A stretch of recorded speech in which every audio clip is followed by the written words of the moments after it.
tal que vamos a empezar un nuevo ciclo. Hola, Clarita. Hola, que Dios te bendiga. Hola, Clarita. Que Dios le bendiga. Qué gusto verlo. Vamos a empezar un nuevo ciclo. Y este ciclo tiene que ver con el Evangelio de Marcos. En mi corazón está la idea de que de tanto en tanto nosotros repasemos las palabras de Jesús.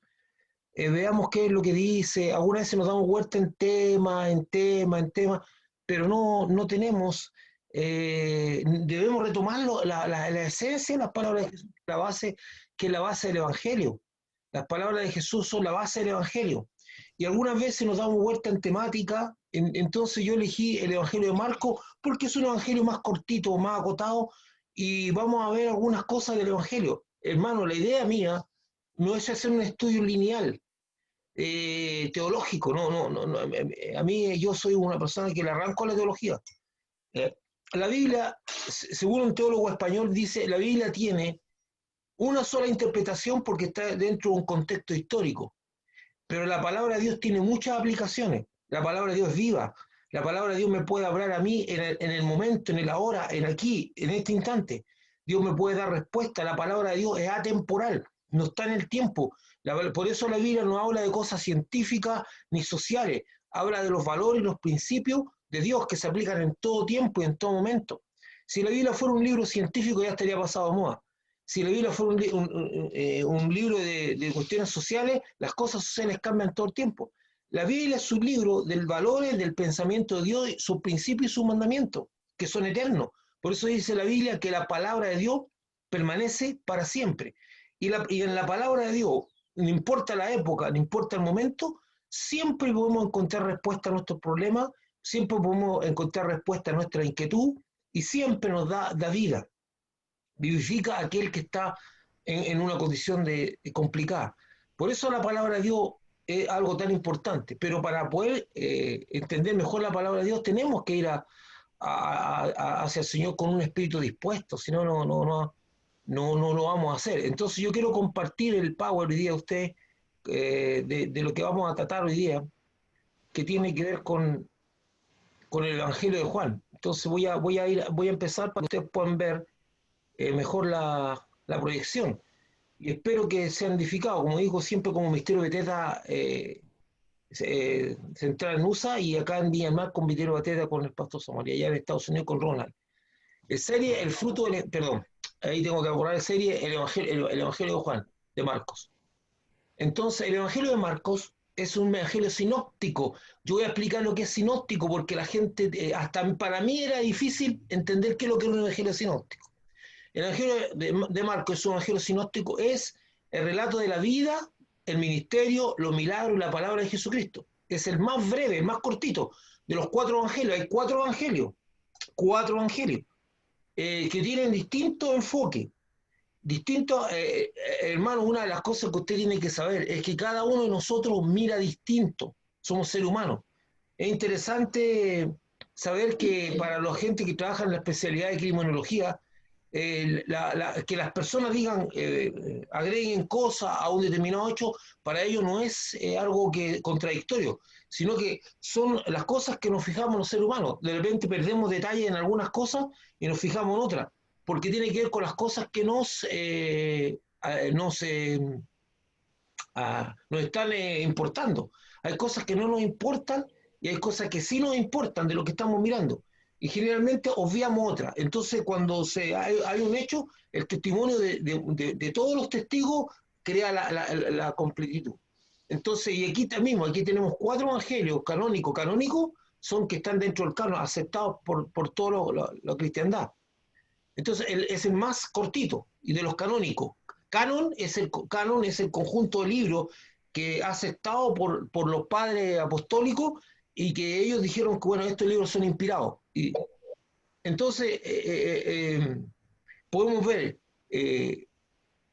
dice, es el más antiguo según la opinión de los expertos bíblicos.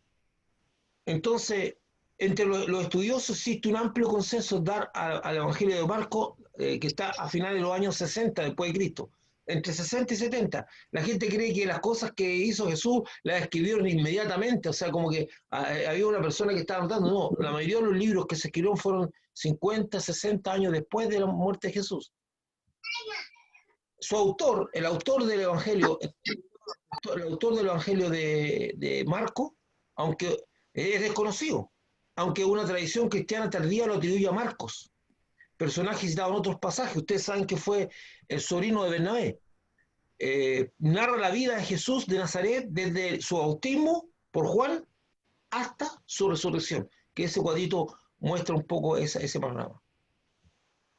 La denominación evangelio sinóptico, término utilizado por primera vez en 1776 por el biblista alemán Jacob Griesbach, se utiliza para hacer referencia a 3 de los 4 evangelios canónicos. 3 son Mateo, Marcos y Lucas. Juan queda aparte, porque Juan no... Ahí vamos a explicar por qué. El término sinóptico proviene de las raíces griegas sin, juntos, y osis, ver junto. La palabra sinóptico indica que los contenidos de los 3 evangelios pueden disponerse para ser vistos juntos, bien en columnas verticales o en sentido paralelo. ¿Qué quiere significar eso? Que estos 3 evangelios, por eso se llaman sinópticos, tienen hechos paralelos. Yo los puedo poner en columnas así y puedo ver el mismo relato de los 3 evangelios. El libro de Juan no tiene eso. Entonces yo puedo, a ver, se lo explico para que usted lo pueda ver. Aquí, por ejemplo, tenemos, para que lo pueda comprender visualmente, aquí tenemos, por ejemplo, el llamamiento de Mateo, cuando Jesús pasó caminando y vio a Mateo y lo invitó a ser parte de él. Entonces usted lo tenemos ahí. La primera columna está Marco, en la segunda columna está Mateo y en la tercera columna está Lucas. Están relatando el mismo hecho, pero de una manera diferente, pero es el mismo hecho. Se llama sinóptico porque yo lo puedo comparar relatos. Por eso el mismo hecho está en 3 evangelios y lo puedo ir leyendo. Ahora, si yo quisiera compararlo, lo armo en columna. Eso es la idea de sinóptico, que son comparativos. Ahora, vamos al texto mismo, empecemos a estudiar. Dice, principios del Evangelio de Jesucristo, Marco 1, vamos a ver del versículo 1 al 3. Dice, principios del Evangelio de Jesucristo, Hijo de Dios. Como está escrito en Isaías, el profeta, he aquí, yo envío mi mensajero delante de tu faz, el cual preparará tu camino delante de ti. Voz del que le clama en el desierto, preparad el camino del Señor, enderezad sus sendas. Aquí parte de hechos bien claros. Dice que Jesucristo es Hijo de Dios. Hijo de Dios. Hermano, dentro de la sabiduría de Dios, y es como yo se lo expliqué a usted a través de las hormigas de Carlitos. ¿Se acuerda que le expliqué una historia de las hormigas de Carlitos? Y se la voy a volver a relatar para que la tengamos fresquita, para poder entender esto de Hijo de Dios. ¿Por qué Jesús se encarnó? ¿Por qué Jesús se hizo hombre? ¿Por qué Jesús está con nosotros? Es un relato, una forma muy simplista de explicarlo, pero al alcance de todo. Yo le hablé a ustedes que Carlito es un niño que le gusta jugar en el área del campo, va al lugar del campo y Carlito descubre un hormiguero, que es como una montañita con un hoyito donde las hormigas están entrando y saliendo para proveerse los alimentos, porque las hormigas son muy trabajadoras y se proveen para el invierno, y cuando hay escasez incluso salen en el invierno. Entonces Juanito iba a ver a su hormiguero feliz, mirando las actividades de la hormiga. Y un día ve Juanito alrededor una maquinaria pesada, esta para remover tierra. Y ahí se enteran que en ese lugar van a hacer una laguna artificial. Y Juanito cree que esas hormigas van a morir.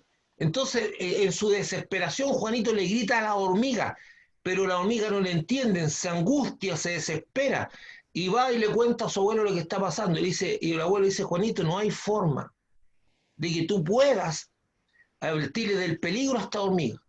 La única manera que podías hacerlo sería que tú te volvieses hormiga.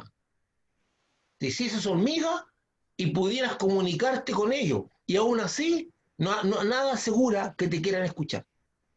Y esa es la forma más simple, simplona, si usted quiere mirarlo así, de explicar la encarnación de Jesús.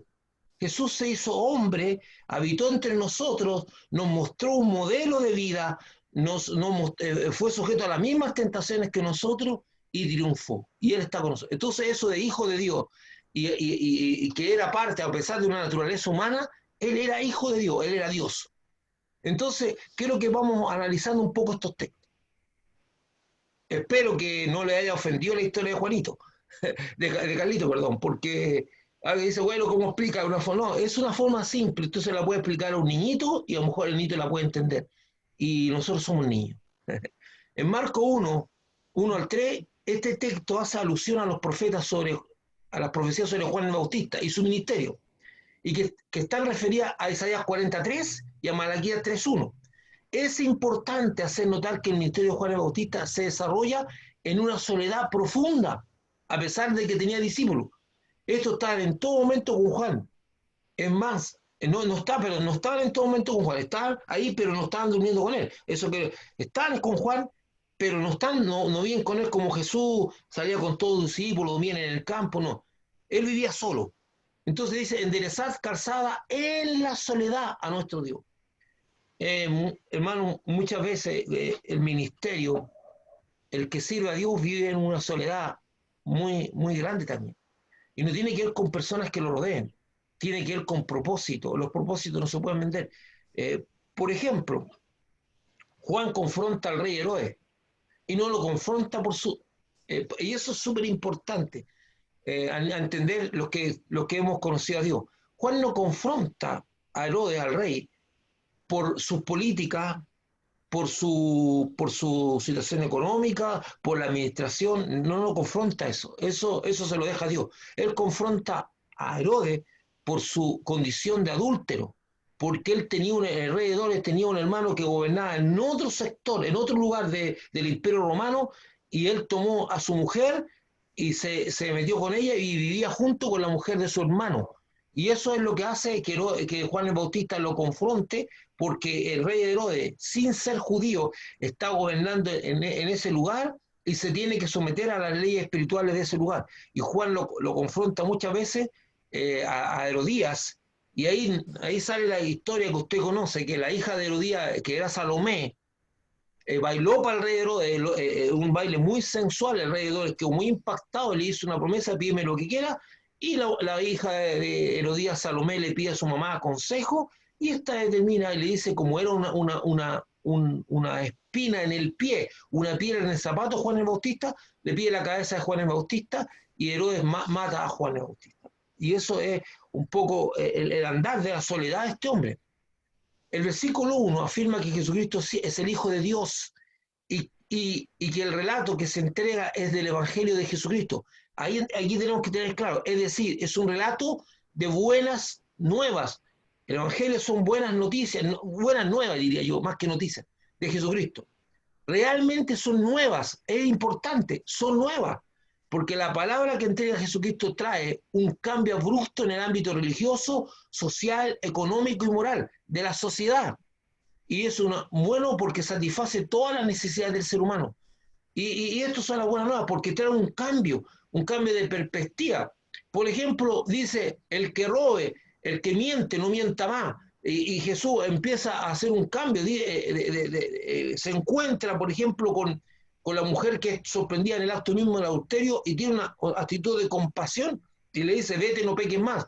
Entra a la casa de aquellos que son aborrecidos socialmente, como los publicanos, los pecadores, los cobradores de impuestos, las prostitutas, esa gente aborrecida. Jesús entra a comer con ellos, recibe una dura crítica de cómo él se puede juntar con ese tipo de gente. Y sin embargo, Jesús dice, yo no vine a ayudar a los que se creen que están sanos, yo vine por los enfermos. Y introduce un cambio violento a una casta religiosa que no tenía compasión y que le importaba muy poco el destino de sus compatriotas. Y muchas veces, y esto pasa todavía, hay gente que está al frente de iglesia y que lo único que le interesa es la cuestión económica, pero el alma de las personas no le interesa, o le interesa tener un poder o poder tener una acción sobre las personas. Pero esta es una casta. Jesús viene y rompe eso, se junta con los despreciados, porque dice, yo vengo a buscarlo a ellos, a los que nada, y ahí es donde nacen cosas tan importantes que vamos a ver como más adelante, Cuando Jesús habla del hijo pródigo, es una parábola impactante, donde muestra que el padre no cuestiona al hijo cuando éste decide andar por el mundo haciendo lo que quiera, pero siempre con una expectativa del regreso del hijo. Siempre dice que salía al balcón a mirar el horizonte, esperando que el hijo pródigo volviera. El hombre, el muchacho gastó todo lo que tenía disolutamente, viviendo una vida disoluta, pero no hay ni un reproche de parte del padre. Cuando él vuelve, estoy tratando de encauzar el sentido del Evangelio de Jesús, vuelve, el padre no le reprocha, sino que lo abraza y se alegra y lo restaura, porque está bien arrepentido, le pide perdón a su padre: padre, he pecado contra el cielo y contra ti, no soy ya digno de ser llamado tu hijo. Y toda esa escena de restauración, Jesús la simplifica y dice: a eso vine yo. Yo vengo a restaurar a los que están idos, a los que están perdidos. No vengo ni siquiera a juzgarlos. Llegará un día de juicio. Yo lo que vengo es a ver a cuántos que están perdidos, ya sea en la desesperación, sin sentido de vida, a ver si retoman un camino que le dé sentido a su vida. Eso tiene su importancia. ¿Por qué tiene su importancia? Porque muestra cuáles son las buenas nuevas de Jesús. Hay muchos otros ejemplos que podemos ver en cuanto a por qué eran buenas y por qué eran nuevas, porque él irrumpe en una escena a cambiarlo todo. Lamentablemente tengo que decirlo, que los fariseos, así como los discípulos de Jesús se multiplican, los fariseos también se multiplican. Y en el entorno que vivimos ahora también existen personas con un concepto de religioso muy ajeno a las necesidades y duramente, sin misericordia y sin compasión. La idea principal del Evangelio, la principal buena noticia del Evangelio es la restauración y la vuelta de aquel que está perdido, de aquel que está en otro lugar, de aquel que está sin Dios, aquel que está afuera de Dios, traerlo de vuelta. Eso es lo principal, es lo más importante. Y son buenas, nuevas, porque trae una visión de propósito. Vamos un poquito más adelante. El versículo 2 y 3 habla de que Dios envía un mensajero para remecer el alma, escuche esto, adormecida del pueblo judío, lo que permitiría que a la llegada de Jesucristo hubiese algún grado de expectativa espiritual y un resurgimiento de la fe, porque el alma en agonía es fría e indiferente. Escuche esto, el alma en agonía es fría e indiferente. Hay almas que están en agonía y almas que están muertas, son fríos, nada nos toca, nada, porque el alma en agonía es fría e indiferente. De no ser así, Jesucristo habría tenido que tomar el tiempo para hacer la labor de Juan. Más tarde Jesús diría que no se ha levantado profeta mayor que él. Hasta este momento estamos viendo el contexto, pero ahora apliquemos esto a nosotros, hermano. Apliquémoslo esto a nosotros. Veamos, la condición de frialdad e indiferencia que presente un alma agónica o muerta hace imposible que ésta pueda entender la buena nueva de Jesucristo y pueda abrir su corazón para recibirlo. La labor de despertar, dar vida y preparar un corazón para Jesucristo lo hace el Espíritu Santo. Y por los muchos testimonios de diferentes hermanos, esto es un proceso que puede demorar un largo tiempo. Entonces, hermano, hay personas que están muertas o están en agonía. La palabra, usted puede decir: pero ¿cómo no puede entender la grandeza de Jesucristo? ¿Cómo no puede ver que Dios le ama? ¿Cómo no puede? Si el alma está fría, está agónica, está muerta, la palabra va a rebotar. No hay forma. Hay gente que puede incluso tener muchos años en el Evangelio y su alma no es impactada por la palabra de Dios. Y tú que has sido impactado y dices: wow, alguna vez estoy leyendo la palabra de Dios y hasta lloro viendo las cosas y me impacta. Pero es que eso es porque tu vida, tu alma está vivificada, tiene vida. Y eso hace que esto no sea una cuestión humana. Nosotros fuimos llamados a proclamar la palabra de Dios, pero nosotros no fuimos llamados a cambiar a la gente y a tocarla. Es el Espíritu de Dios el que toca. Y yo encuentro que hay algunos cristianos o algunas personas que son impacientes, juzgan a las otras personas.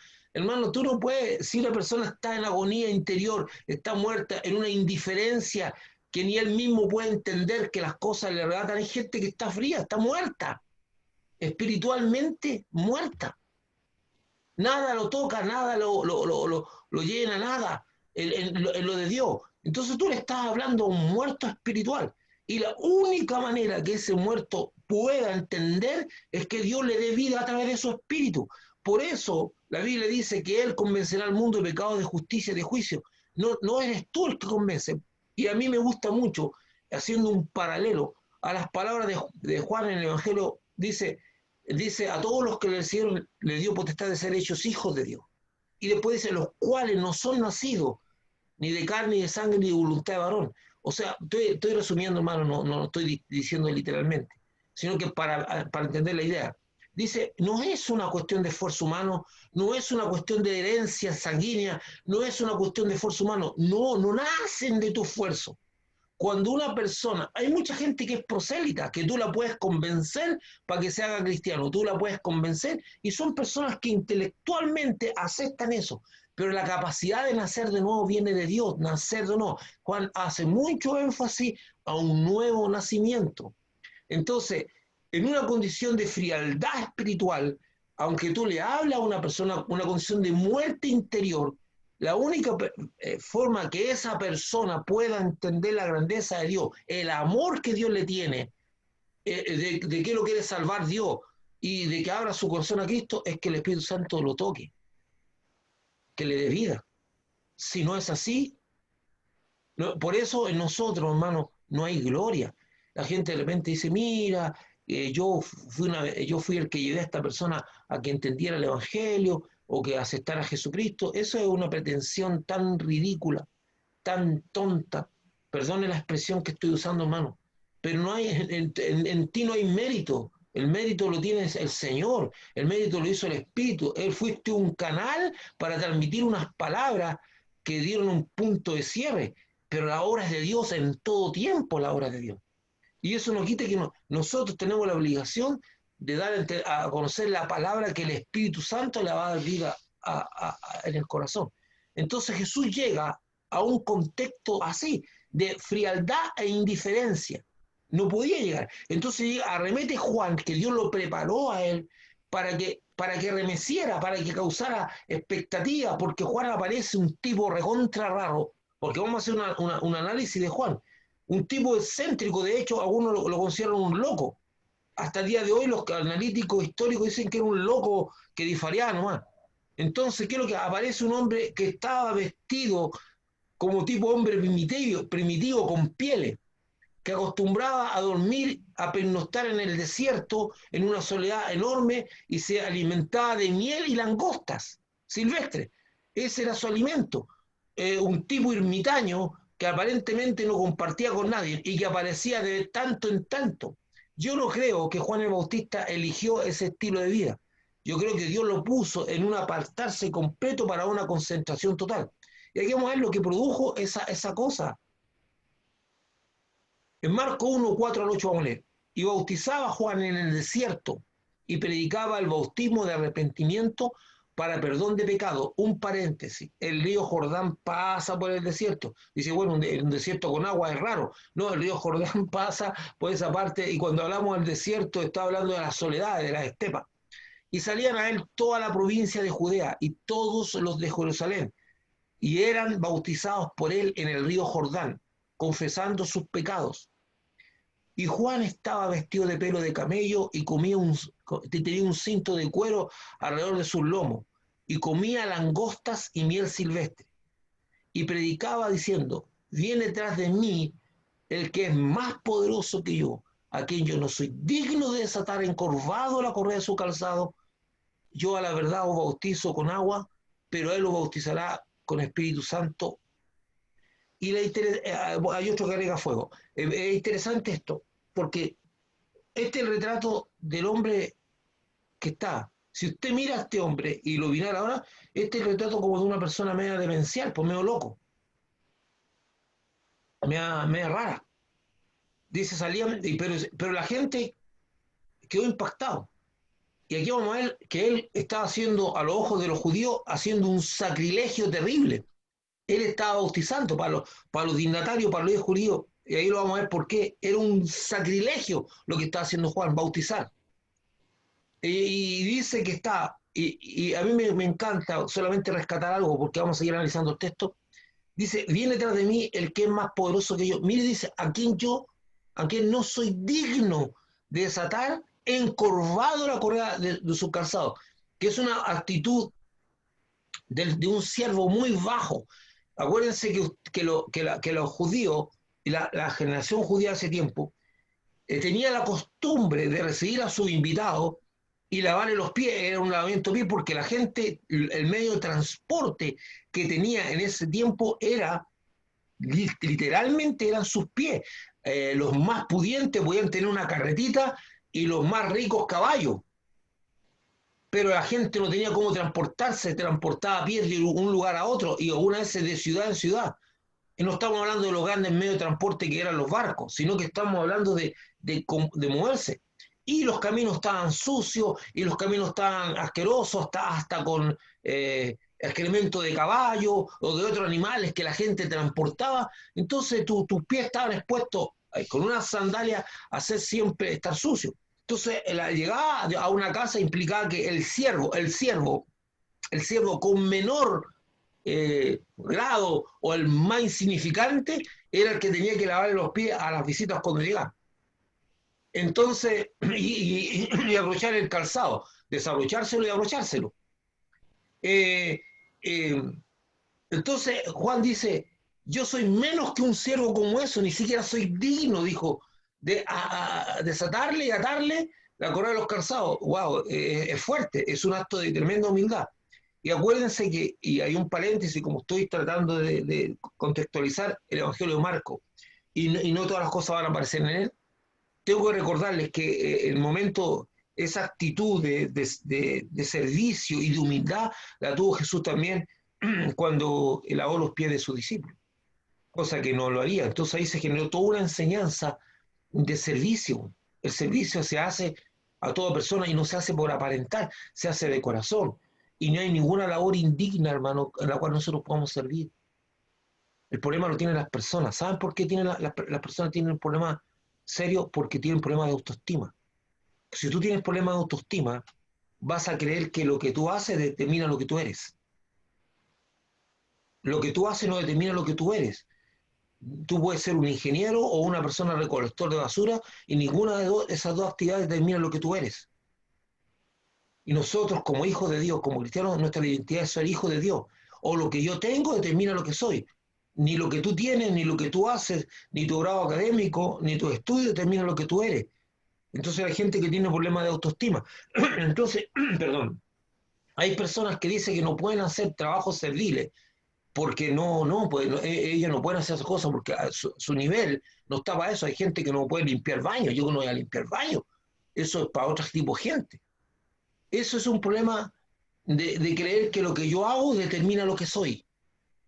Y hay muchas personas que tienen ese problema en este mundo. Hay muchas personas que creen que lo que hace determina lo que son. No, lo que hace determina lo que tú haces, pero tú puedes ser una persona no, nuestras actividades son variadas, ¿verdad? Entonces, esto es súper importante. Cuando tú tienes sana tu autoestima, cuando tú eres una persona sana y tienes claro quién eres, nada te va a complicar. No importa la labor que te encomienden, tú la vas a hacer con gusto, vas a servir con gusto. El siervo que tiene problemas de autoestima, la persona que tiene problemas de autoestima, va a creer que no le corresponden hacer ciertas tareas. Entonces quiero seguir analizando un poco más. Marco en 1 al 4 al 8, el versículo 5 y 6 se confirma que Juan logra cumplir el propósito que dio de Dios para su vida. Su predicación, su vestimenta, su alimento y su manera de vivir extremadamente sencilla y hasta con aspecto de mendigo despiertan al pueblo a tal manera que salen de sus ciudades para ir a verlo al desierto, buscando alivio a sus almas. O sea, logra el propósito por el cual Dios le dio. Hermano, el propósito de Juan es muy corto. Él desata toda esta tempestad y es fuerte porque hay que ser un hombre muy metido con Dios. Porque después él visualiza, cuando ya se desata esta tempestad, aparece Jesús y él se da cuenta que la gente está revolucionada, quieren a ver, a escucharlo. Y él señala a Jesucristo, que lo vamos a ver. Él tiene una clara conciencia de que le queda poco tiempo de vida y él dice, es necesario que él crezca y que yo mengue. O sea, el hombre dice, ya cumplí el propósito para el cual Dios me puso en esta tierra. Vino a activar la fe, vino a generar expectativa espiritual, preparó un camino en gente fría e indiferente, y él ya ha cumplido. La gente va, sale de las ciudades a ir a verlo. Hermano, lo más lindo que le puede ocurrir a usted, ya sea que usted lo vea como chiquito o como grande, o como lo vea, es poder el cumplir el propósito para el cual Dios lo puso en esta tierra. Lo más grande, lo más grande, nosotros no fuimos puestos aquí para consumir los recursos de la tierra, ni fuimos puestos aquí para otra cosa que sea mantenernos vivos esperando morir. No, nosotros fuimos puestos con un propósito. Y es la obligación de nosotros cumplir el propósito que tiene Dios para nuestras vidas. Y también hay propósitos claros. Nosotros fuimos puestos para aprender a amar a Dios, fuimos puestos para servir a otros, fuimos puestos para adorar, y hay otras cosas más que usted puede encontrar ahí. Pero lo importante es saber eso. Hay personas, y Dios inclina el corazón a ciertas actividades, pero no puede hacer usted dejar fuera a Dios en lo que hace. Dios puso, mire, un propósito de vida, aunque usted no lo pueda creer, un propósito dado por Dios, es que una persona proteja animales, a la creación de Dios. Un propósito de vida es que una persona atienda a gente que está necesitada. No sé, incluso hay propósito de vida como tan simple como cuidar a una persona enferma en tu casa. O hacer algo, no sé, pues, el propósito de vida es tú enseñar a otros lo que tú tienes, dárselo a otros. Muchas cosas, el propósito de vida tiene muchas variedades, hermano, pero Dios nos pone a nosotros como un engranaje en un propósito de vida. Cada uno de nosotros tiene que cumplir un propósito dado por Dios. Entonces, algunos mirando la historia hacia atrás han dicho que Juan era un excéntrico loco. Sin embargo, las personas de su época estaban más atentas a sus palabras, a sus palabras, que a lo que le rodeaba. Jesús, porque vino Juan, que ni comía ni bebía, dicen demonios tiene. Eso es lo que decían de Jesús, de Juan. Era un endemoniado, un loco endemoniado.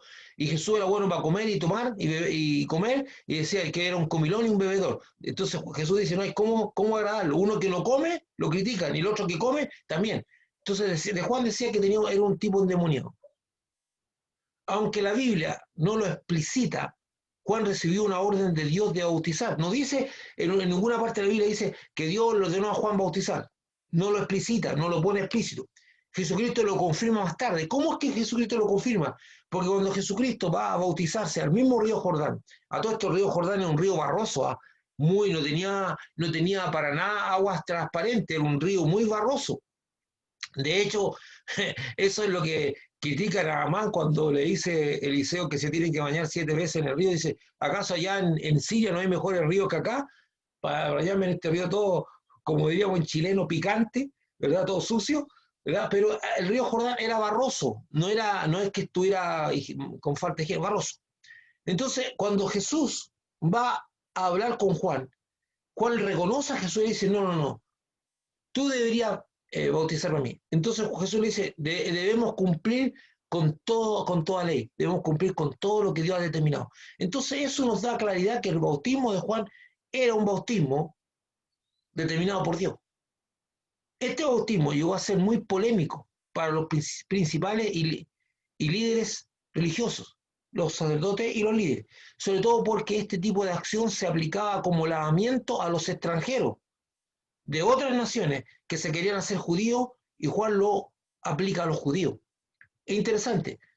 Cuando una persona, ya sea hasta el día de hoy, hay cosas que no se hacen, pero cuando una persona quiere entrar a ser parte de la comunidad judía, quiere hacerse judía y no es judío, tenía que cumplir 3 condiciones. Primero, si era hombre, tenía que circuncidarse. Segundo, tenía que someterse a una semana de lavamiento que es que es el bautismo. Y tercero, tenía que ofrecer una ofrenda en el templo. Lo que hoy día no se hace es la ofrenda en el templo, porque el templo no está. pero hay que cumplir esa ceremonia del lavamiento. Entonces, ¿qué es lo que hace? Juan empieza a bautizar judíos. Entonces los israelitas, los dignatarios, los que estaban al frente de la comunidad judía se indignan con Juan. Están molestos con Juan porque es como que me estás diciendo a mí que yo no soy judío. Me estás tratando como un no judío, como un goy, como le dice, un gentil. Entonces, y es interesante. Por eso ellos van a hacia donde Juan. Y Juan les dice, porque dice, por eso Juan más tarde, y eso es lo que yo quiero ir explicando paraleleando con otro evangelio, en esta explicación, Juan le dice, no penséis en decir dentro de vosotros, somos hijos de Abraham, o Abraham tenemos por padre, porque Dios puede levantar hijos a Abraham de estas piedras. Entonces decían, no, nosotros somos judíos de nacimiento con una herencia en Abraham. No tenemos que arrepentirnos, no tenemos que bautizarnos. ¡Wow, Dios mío! Entonces eso hace que esta gente no se quiera bautizar, pero el pueblo sí está tocado. Y ellos están muy molestos porque Juan está haciendo eso, porque eso es para los no judíos. Y aquí empieza otra enseñanza que quiero dejarle a usted. Algunas veces estamos llenos de religión, una mente religiosa que ni siquiera es capaz de ver a Dios. Cuando Dios nos está redarguyendo a tener un cambio de actitud, un arrepentimiento genuino y cambiar nuestro corazón. Pero creemos que tenemos una herencia. No, es que un día yo levanté la mano. Hermano, levantar la mano para decir que yo creo en Jesús no es una acreditación, sino lo que hay en el corazón. Voy a repetirle una vez más. Yo conozco muchos evangélicos, muchas personas evangélicas que dicen esto. Dicen, no, yo conozco al Señor. Yo recibí al Señor y lo conozco. Yo le tengo una mala noticia, una pésima noticia. No, según la palabra de Dios, que usted conozca a Jesús no le importa. Dice, ¿por qué? Porque cuando Jesús empieza a confrontar a todos aquellos que hicieron milagros en su nombre, hicieron muchas cosas en su nombre, ellos le dicen, pero nosotros te conocíamos, porque creían que Jesús lo estaba validando. Y porque Jesús lo usaba para hacer milagros y para predicar. Entonces ellos creían que Jesús lo estaba validando a ellos. Y Dios no valida a nadie. Hay muchas personas que se van al infierno y han hecho milagros y han predicado la palabra de Dios, pero su corazón está aparte, son engañosos. Incluso algunos de ellos han hecho abusos sexuales, han hecho lo que tú quieras y viven una doble vida. No tienen nada de Dios en su corazón. Pero Dios lo ha usado, porque Dios puede usar un burro, ¿verdad? Entonces dice así Jesús a eso que decían, no hicimos milagro en tu nombre, Jesús dice, apartado de mí, hacedor de maldad, nunca os conocí. Y ahí marca algo que mucha gente no quiere entender. Dice que Jesús no lo conoció. Lo importante no es que tú conozcas a Jesús, eso es bueno, es que Él te conozca a ti. Porque cuando se cortó el queso, no se cortó, ellos dijeron, nosotros te conocemos, hicimos tu milagro, predicamos en tus plazas, hicimos cuánta cosa en tu nombre. Y Jesús dice, pero yo no te conozco. Apartado de mí, hacedor de maldad. Todo hombre y mujer que usa la palabra de Dios para para satisfacer sus propios deseos, para enriquecerse y todo eso, llegará el día del juicio, que va a ser terrible para ese hombre. Entonces Jesús le va a decir, apártate de mí, y aunque esa gente diga, pero nosotros hablamos de tu palabra, pero apártate de mí, Señor de maldad, porque yo nunca te conocí, no eras parte de mí, porque eras un engañoso, mentiroso, y detrás hacías muchas cosas y abusabas de la gente. La gente cree que todas estas personas van a salir, si no se arrepienten, tienen el mismo futuro. Entonces, aquí hay una cuestión clara de arrepentimiento. Juan estaba diciéndole no, su condición de ser personas conocedoras de la palabra de Dios y ser esto los tenía orgullosos, los tenía con el corazón engreído. Alguna vez el conocimiento envanece, hermano, el conocimiento envanece. Por eso tenemos que cuidarnos, sobre todo los que alguna vez yo conozco hombres y mujeres que van a la universidad, se preparan un poco más y de repente empiezan a mirar o a hacer en menos sus papás porque no tienen educación. se avergüenzan de sus padres,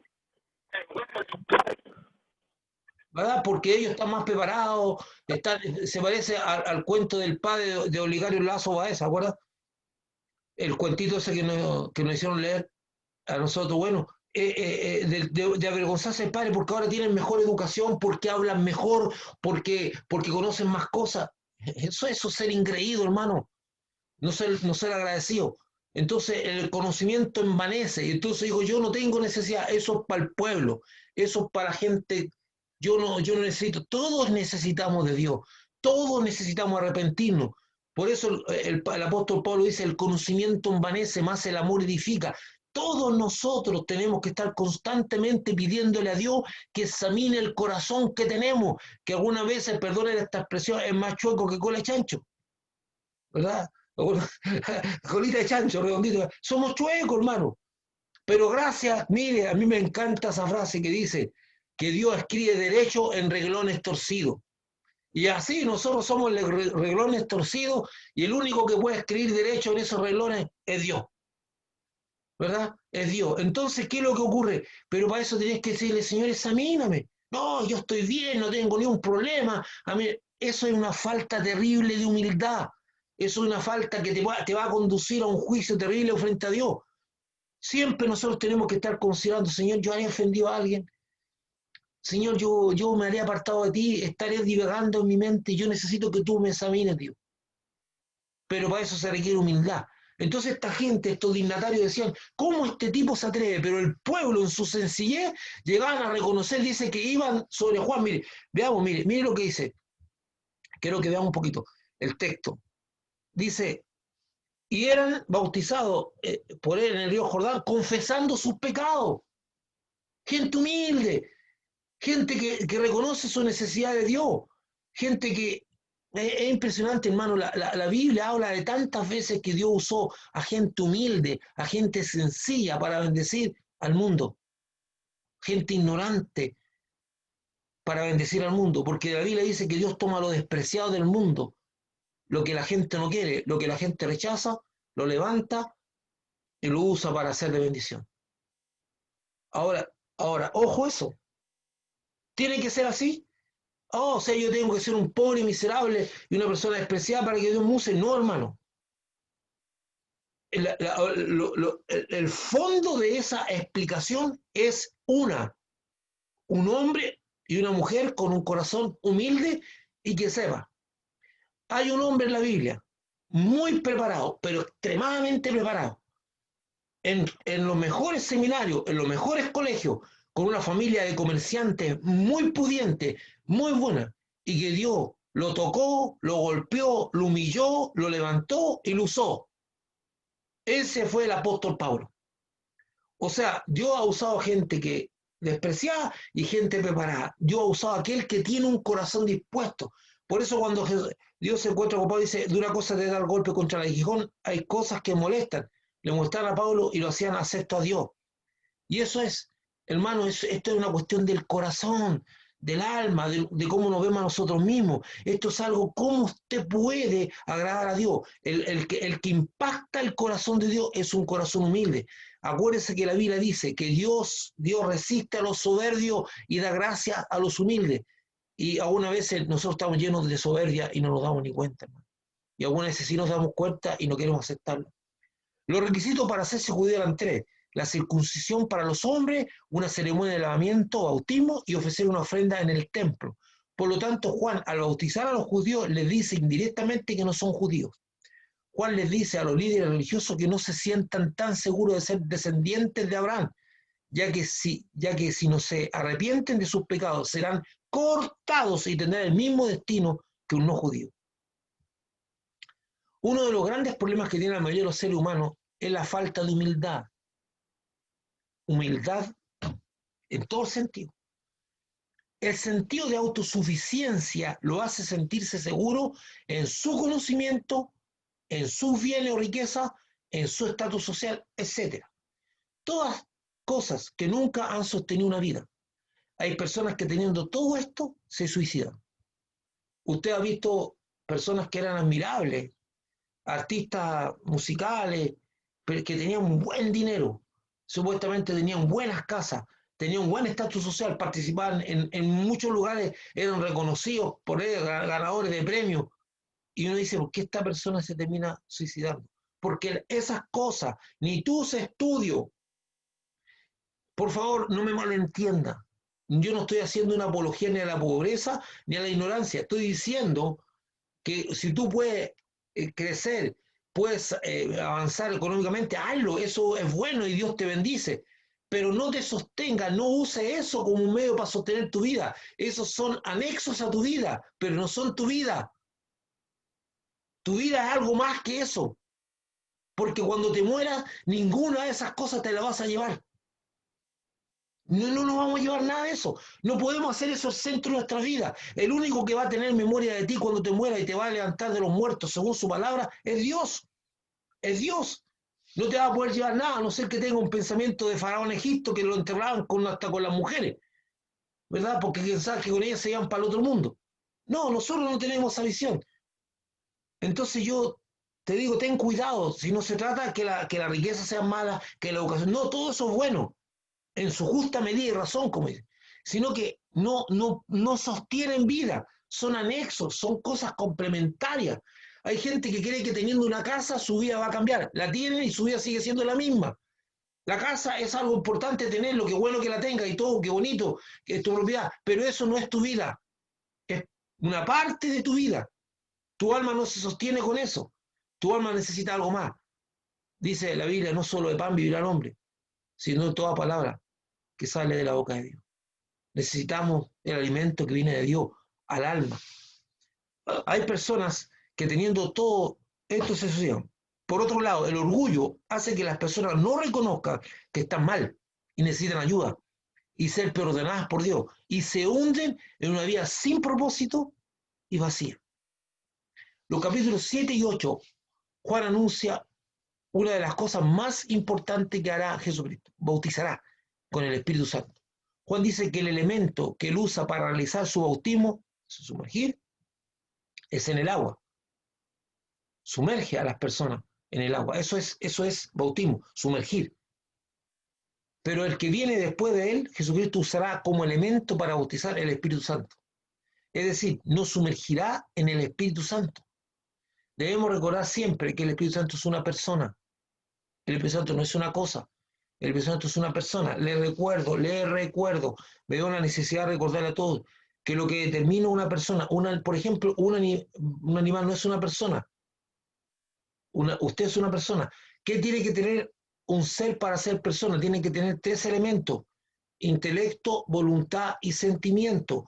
Un animal tiene sentimiento y tiene intelecto, pero no tiene voluntad.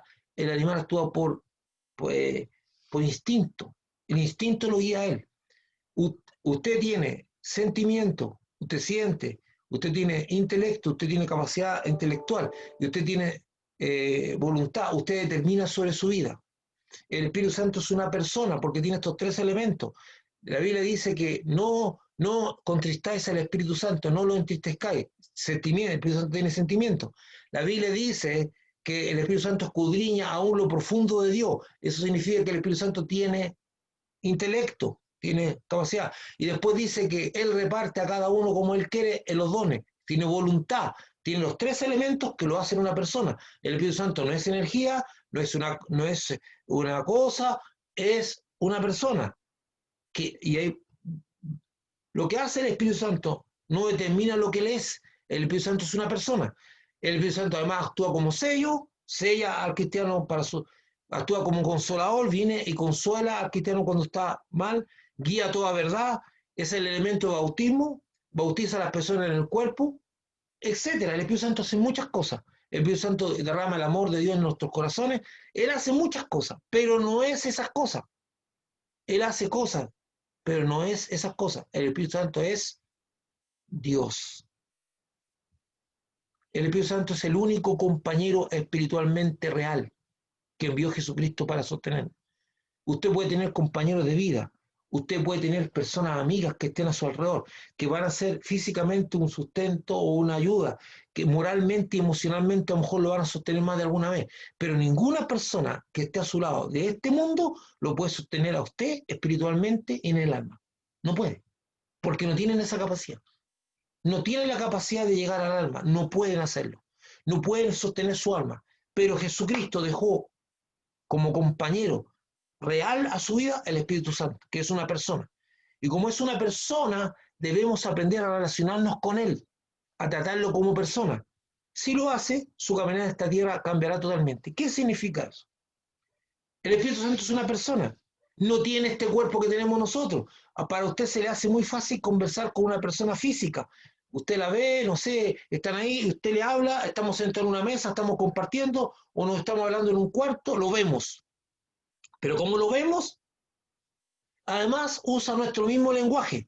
Por último, emite sonido, a lo mejor no, si no tiene el mismo idioma, emite sonido, usted lo escucha, usted lo ve, hace gestos. El Espíritu Santo no tiene un cuerpo como nosotros, pero es real. No habla como nosotros, no le habla a su boca, aunque también podría usted escuchar su voz auditivamente, le habla a su espíritu. Entonces tenemos que aprender a relacionarnos, a hablarle. Hay gente que nunca le dice nada al Espíritu Santo. Si es una persona que es Dios, que está en todo lugar, yo le puedo preguntar, Espíritu Santo, ¿por qué no me enseña a mí esto? Yo no entiendo esta palabra. O Espíritu Santo, tengo este problema. ¿Qué crees tú que yo debo hacer?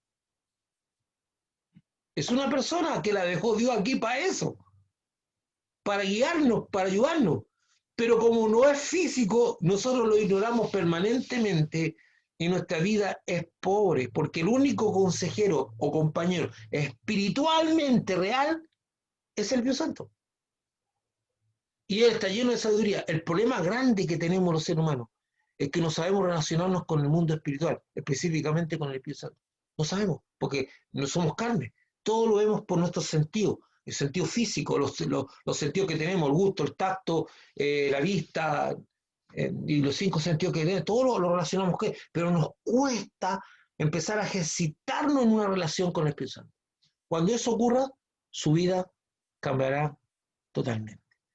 Yo quiero dejar hasta aquí este estudio, ya llegamos hasta estos versículos eh, que son, bueno, son parte de, ya estamos una hora prudente, empezamos este estudio y como usted lo puede ver, yo no lo voy a dejar en una simple cuestión histórica o en un simple conocimiento intelectual o teológico. La Biblia tiene que ser aplicada. Y ahí hemos visto varias cosas, cómo el orgullo nos puede tener a tener una buena relación con Dios, a entender que nosotros que debemos ser conocidos por Jesucristo, que el Espíritu Santo es un compañero. Háblele, pregúntele. Si está, no lo ves, pero está. Si me decís que estoy loco. Si, han dicho que estamos locos por otras cosas y no van a decir que estamos locos por esto. Si ya mucha gente nos tiene como loco porque andamos buscando de Dios, ya lo tienen a usted como loco. Por el hecho que se interese y qué cosa rara, qué bicho raro le picó a usted que anda buscando la Biblia o anda buscando de Dios, ya lo miran como raro, como si fuera cosa rara. Bueno, es un costo que tiene que pagar, un costo que tiene que hacer, pero Dios le va a bendecir. Eso es el estudio que tenía para el día. Empezamos la serie de estudiar el libro de Marcos. Vamos a ir estudiando las palabras de Jesús, vamos a ir entendiendo lo que... hay mucha riqueza en eso, mi hermano, hay mucha riqueza. Hay muchas cosas que puede ser de mucha bendición. Así que si hay alguien que quiera ahora hacer algún comentario, agregar algo a lo que hemos estado estudiando, alguna pregunta, lo puede hacer. Y lo incentivo a empezar, como dice esta serie de estudios sobre el Evangelio de Marcos, que nos llevará a profundizar en las palabras de Jesucristo, lo que dijo, qué quiere Él de nosotros, y es muy importante.